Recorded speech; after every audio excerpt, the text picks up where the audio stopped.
Our group of 9 mountain travel clients flew to Anchorage, met here, and stayed overnight. We drove a couple of hours north to the town of Talkeetna. We were led by Nick Parker here in the red jacket with able assistance from Greg Wilson and Mike Target.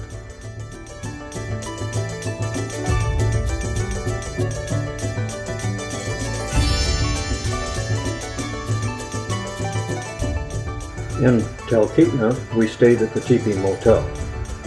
Our flights to the Kahiltna Glacier Base Camp were with Talkeetna Air Taxi. Here, Nick, Jeff, and Katie climb aboard for base camp. Oh, those aren't clown shoes. Those are just well-insulated boots for the climb.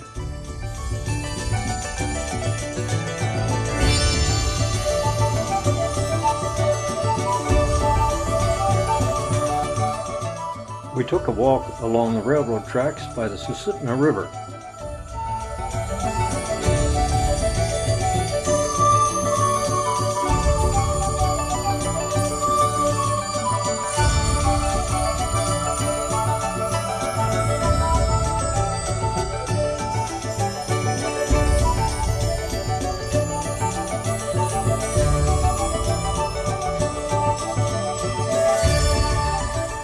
On the 5th day, I finally got my flight to Kahiltna Base Camp aboard this Cessna 180. The flight to Kahiltna Base was more dramatic and beautiful than I had anticipated.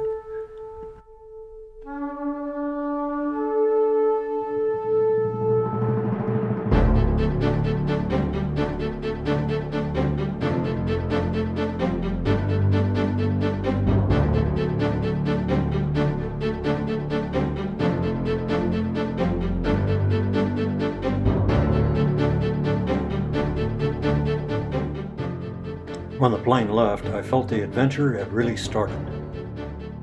Not everything in base camp is grim preparation for the climb. Here's a fellow taking off without much gear. I hope he'll be all right.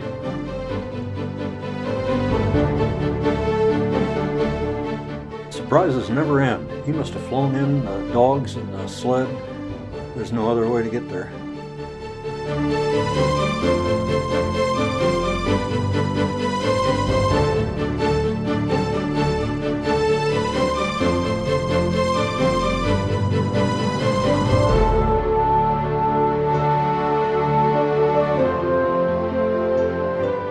We moved our first loads to the 8,000-foot camp. First avalanche. You don't want to be any closer than this.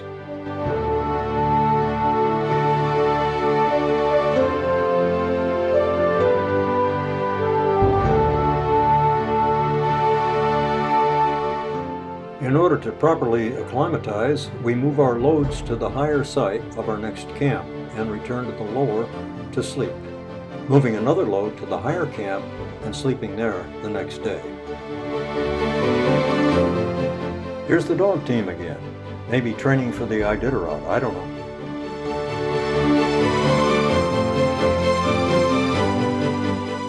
Early May is a good time for the Denali climb when the snow bridges across the crevasses, such as this one, are still sturdily frozen.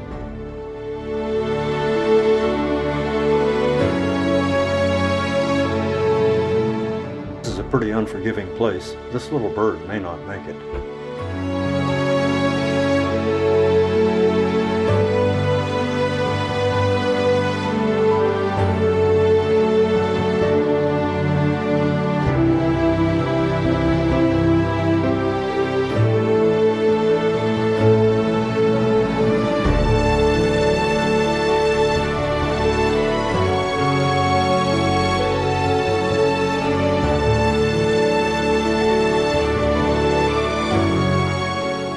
Here's Nick with a load of wands that he places along the route in case we have a whiteout so we can find our way back.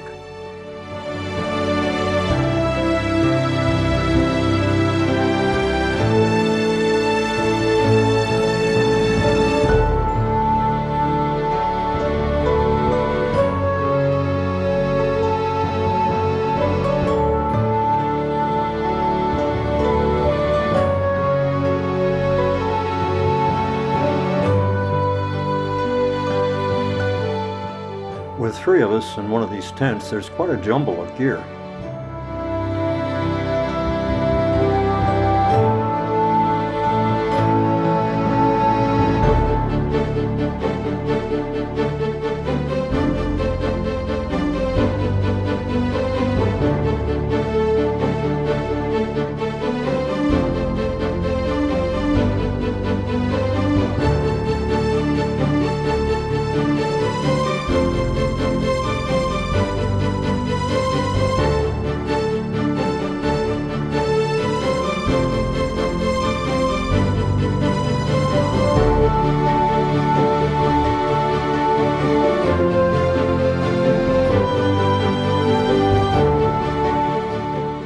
Better to look like a clown than to have a frostbitten nose.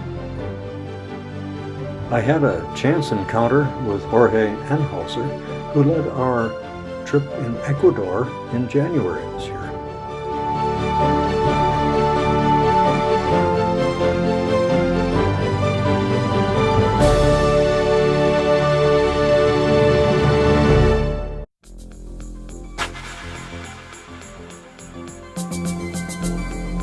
We're high on the mountain now. We're just this hill before we reach the 14,200 foot level.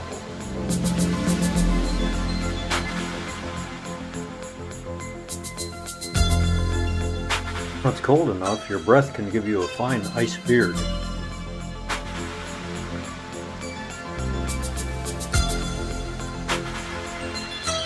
We finally reached the 14,200 foot ice plateau, where we'll spend a rest day.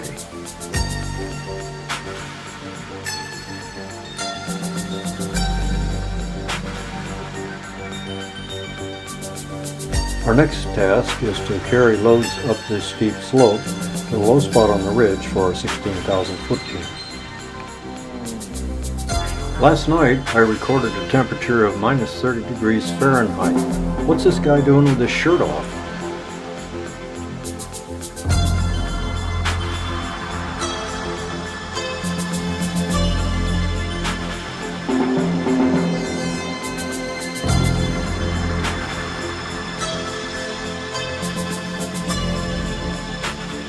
This is an experimental medical camp run by Dr. Peter Hackett. To practice survival techniques, we built an igloo. This is a view from the inside.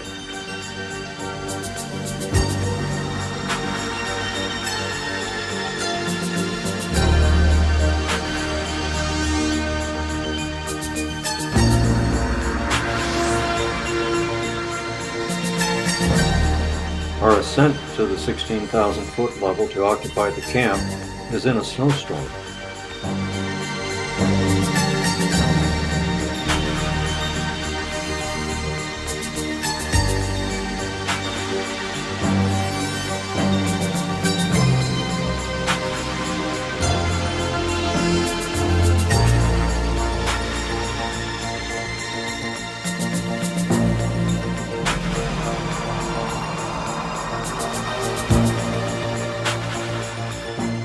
Looking down on the 14,200 foot camp.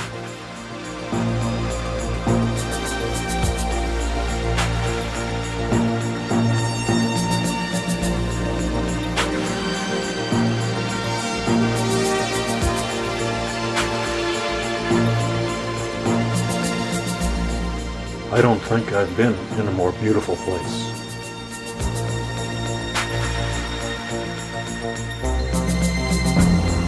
Our 16,000 foot camp is on a narrow spot on the ridge. You want to be very careful of your footwork.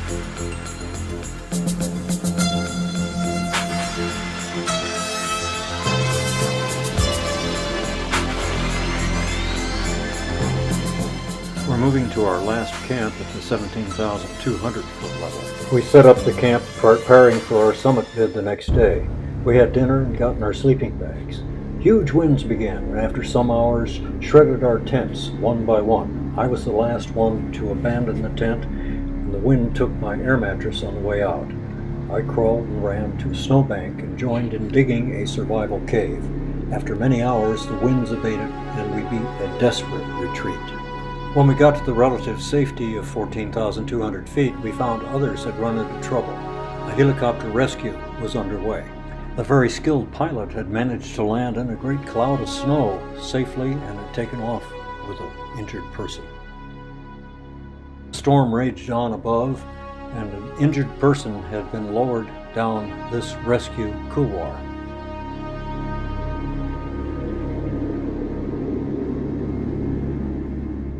We sorted out our party and checked to see if anyone had been injured. It turned out, of course, that someone had, and that person was me. I don't know why I'm smiling. I had gotten frostbite on both hands. I would later lose all my fingernails in a layer of skin. It would be a few months before my nerves recovered enough to restore feeling in my fingers. Our relatively intact party gathered at Kahiltna Base for the flight out. We were treated to a violin concert by the resident base manager.